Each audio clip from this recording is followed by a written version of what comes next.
All right, let's dive right in. Today, we're talking about a massive, and I mean massive, shift happening mostly behind the scenes in the world of money. And this isn't just another new payment app on your phone. Nope, we're talking about a fundamental rebuild of the entire global financial system.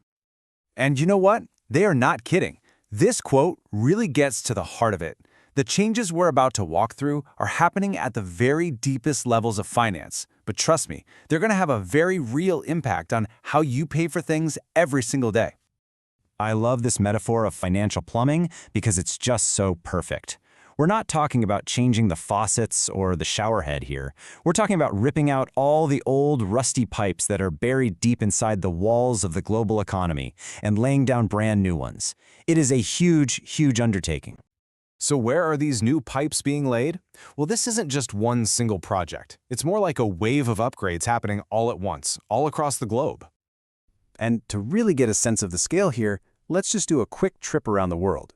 We'll start in the United States where, a quiet little revolution has already hit a pretty major milestone. Just look at this number, 1,600. That's how many U.S. banks are already signed up for the Federal Reserve's new instant payment system, called FedNow. So this isn't some experiment anymore, right? This is critical mass. Real-time payments are officially here, and they are here to stay. And this isn't just an American story, not by a long shot. The momentum is absolutely global. So let's just hop across the pond to the UK and see what's going on over there. Now, this is a big deal. The Bank of England, one of the most important central banks on the planet, is openly, and I mean openly, looking for ways to bypass the traditional card systems. And why? Well, their goal is to slash those high fees that merchants have to pay every single time you swipe your card. They're convinced there's a better, cheaper way to do things. And the trend just keeps going. Over in the UAE, you've got giants like PayPal making huge strategic moves to get in on these new payment flows. And it's not just the big guys. Even traditional places like your local credit union are getting in on the action. They're adopting this new tech, all while trying to keep their classic member-first focus. It's happening everywhere. So, what do all these different things have in common? Well, they all point in one direction. It's a direct challenge to the two companies that have pretty much run the payments world for decades, Visa and MasterCard. This new plumbing is specifically designed to flow around them. The technology that's making all this possible is called account-to-account payments, or just A2A. And honestly, it's exactly what it sounds like. Instead of your payment taking this long, complicated road through a bunch of different companies, A2A creates a direct, digital tunnel straight from your bank account to the merchants. Simple as that.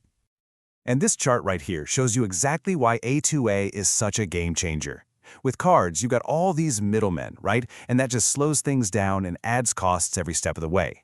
A2A is direct. So let's just break it down. Instead of waiting 1 to 3 days for a payment to clear, it happens in seconds. And the fees, they can absolutely plummet.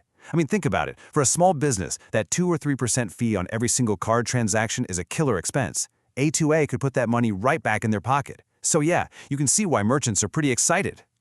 So let's be crystal clear about this. When central banks like the Fed and the Bank of England start building their own infrastructure for A2A payments, it's not just some technical upgrade. It's a state-sponsored challenge to the entire business model of the card giants. It is a direct shot across the bow. Okay, but for all of this to actually work on a global scale, one more critical piece of the puzzle has to fall into place. The very language that banks use to talk to each other needs a serious upgrade. This is the stuff that might sound boring, but it's the essential tech that literally moves the world's money. For decades, that language has been managed by a network called SWIFT. The easiest way to think about SWIFT is like a global post office just for banks.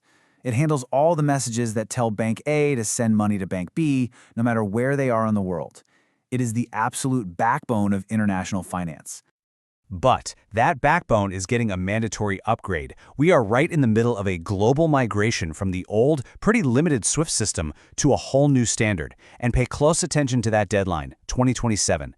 This isn't optional, this isn't a suggestion. Any bank that fails to get on board is going to face some serious operational problems. So this new standard is called ISO 2222. The key phrase to remember here is richer, more structured data.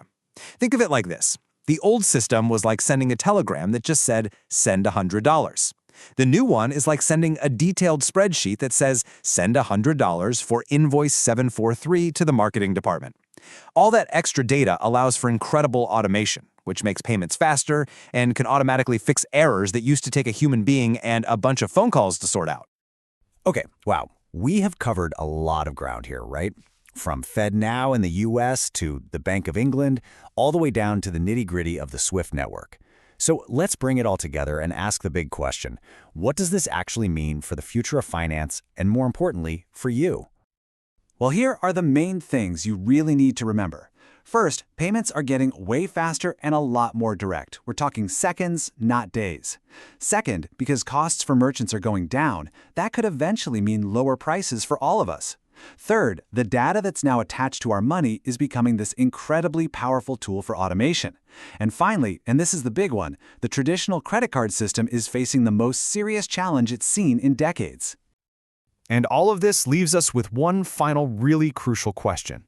The world's financial plumbing is being completely ripped out and rebuilt from the ground up. So, when all the work is finally done, what is the new house of finance actually